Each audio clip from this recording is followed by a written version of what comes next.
Սկզբից Ռոմի չի, ավելի ճիշտ Վատիկանի գաղտնի արխիվների։ Իհարկե այլևս գաղտնի չէ, ամենայն դեպս մի մասը, բայց արխիվը կոչվում է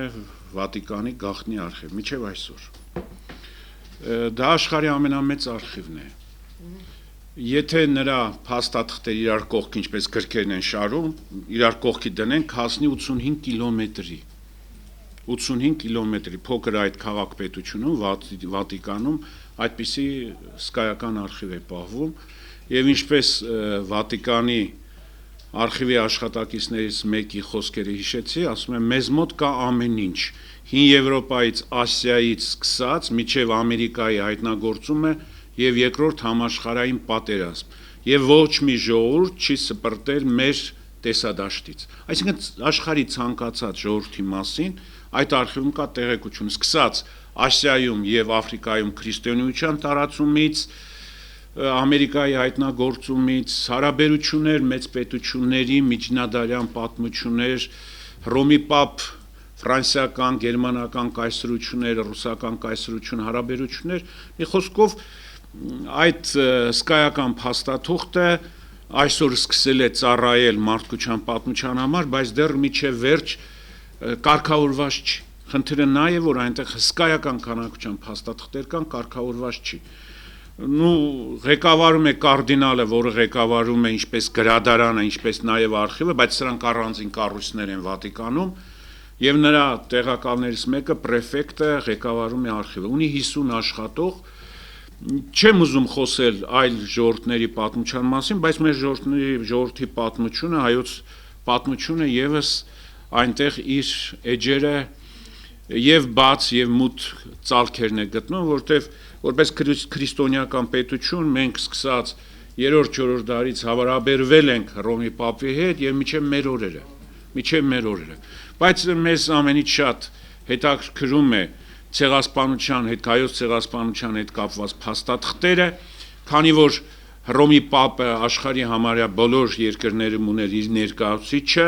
դիվանագետի կարգավիճակով, այնպես էլ Օսմանյան կայսրությունում եւ ոչ մեկ, ոչ երկու, բազմաթիվ էին նրանք իր ներկայացուցիչները, սկսած 19-րդ դարի վերջերից այնտեղ կուտակվել են այդ ներկայացուցիչների հաշվետվությունները, զեկուցագրերը Հռոմի Պապին քրիստոնյաների վիճակի մասին Օսմանյան կայսրությունում, այնտեղ նաև ներկայացվում է բնականաբար քրիստոնյաների հետ հասկացվում էր նաև հայ ժողովուրդը։ Այնինչ որ մինչև հիմա ասենք բացվել է, մենք ունենք դրանց պատճենները, մենք Իտալիայում ունենք բարեկամներ, որոնցից մեկի անունը կարող եմ նշել, Պետրո Քուչուկյան, որը բնակվում է Միլանում, որը մեզ օժանդակում օգնում է այդ արխիվները, որոնք արդեն բաց են, որոնք կարգավորված են, որոնք հնարավորություն կա օգտագործել, մենք դրանց պատճենները ստանում ենք, խնդիրը նրանում է, որ դրանց հիմնականում կամ լատիներեն են, կամ ֆրանսերեն եւ թարգմանության խնդիրներ կա, եթե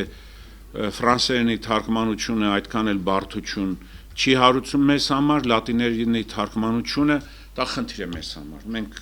դժբախտաբար, ինչպես ասել եմ, ոչ օսմաներեն իմացող գիտենք, ոչ էլ լատիներեն, անկեղծորեն ասած, բայց փորձում ենք օգտագործել Սփյուռքի ու մեր ուժերը, որոնք տիրապետում են այդ երկու լեզուներին եւ իրականացնել դրանց թարգմանություն։ Դա իհարկե նոր լիցք քաղորդի Հռոմի Պապի այցելությունը Հայաստան, որպես աշխարհի առաջին քրիստոնեական երկիր, առաջին քրիստոնեական պետություն, որպեսզի մենք ավելի հնարավորինս օգտագործենք այդ արխիվները, մի բացառություն ասեմ, որ այդ արխիվի գլուխը Հռոմի Պապը ինքն է եւ իր թույլատրությամբ են օգտագործում այդ փաստաթղթերը։ Նա ամեն մեկ դիմողին չէ, որ թույլ է տալիս օգտվել։ Դրանք ըստ իր բնութագրման պետք է այնպիսի գիտնականներ լինեն, որոնց աշխատանքը ինչ որ չափով օժանդակի կաթոլիկական եկեղեցուն։